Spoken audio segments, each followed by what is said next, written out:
aman sih, harus hati-hati ya teman-teman ya. Despite ada inflow, cuman ini valuasi company udah lumayan mahal ya. Fundamental juga masih belum terlalu kelihatan ya. Kemarin kan ada sedikit disruption dan mereka punya production, jadi ini agak-agak sedikit bermasalah karena sebenarnya mostly ini ya larangan ekspor ya kemarin ya yang di second quarter, jadi ada sedikit delay di situ.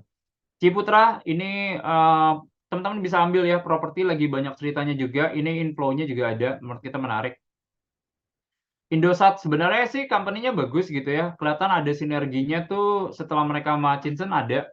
Karena dari sisi manajemen pun mereka bisa target sampai 300 juta US dollar dari sisi cost saving. Jadi angkanya kelihatan sih ya, growth traffic-nya juga ada. Cuman saya sih valuasi concern-nya aja sih, ini lumayan lebih mahal dibandingkan Excel sama Indosat. Excel sama Telkom ya. PGO itu menurut saya menarik ya. Em, Sebenarnya masih banyak yang bisa dieksplor ya, karena kalau kita ngomongin, assuming misalnya brand tetap di valuasi yang sekarang gitu ya, harusnya PGO itu tuh diskonnya lumayan signifikan.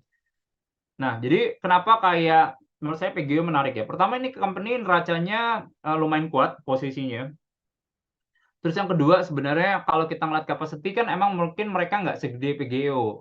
PGO itu sekarang 885 megawatt. Sorry, brand itu, Barito Renewables itu sekitar 885 megawatt, si PGO itu tuh lebih rendah. Cuman kalau kita lihat masukin sama mereka punya joint venture, mereka lebih gede, 1.300. Kalau posisi mereka sendiri aja cuma sekitar 600 megawatt. Nah, jadi itu sih sebenarnya. Nah, bisnis geothermal seperti ini sebenarnya kayak ruang growth-nya akan kemana sih Pak sebenarnya? Nah, jadi ruang growth-nya itu adalah lebih ke kalau seandainya mereka bisa dapat kayak eh, istilahnya kayak sumber geothermal baru ya. Jadi kalau mereka bisa drilling sumber geothermal baru itu akan jadi growth-nya buat mereka. PGO Explore ini mereka sekarang lagi geraknya ke luar negeri ya. Jadi itu yang sebenarnya harusnya bisa dorong growth.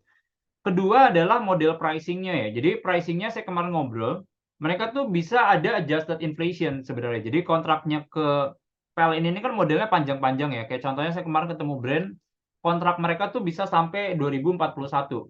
Nanti tarifnya kan ada dua. Jadi kalau misalnya jualan yang geothermal ini ada yang pakai jual steam-nya aja, nanti ini turbinnya dari si PLN sama jual electricity. Nah, jadi kalau kita lihat yang jual steam-nya kan bisa sampai 8 sen ya, kalau kilowatt hours, yang modelnya jualan electricity bisa sampai 10-11. Nah, jadi ini akan adjusted terhadap inflation nih kontraknya. Nah, jadi ini mitigasi margin pressure sih ya. Jadi ini juga kejadian sama PGO. Cuman PGO valuasi lebih murah sih. Jadi saya yang kayak ini harusnya masih ada yang bisa dieksplor nih buat Pertamina geothermal ya.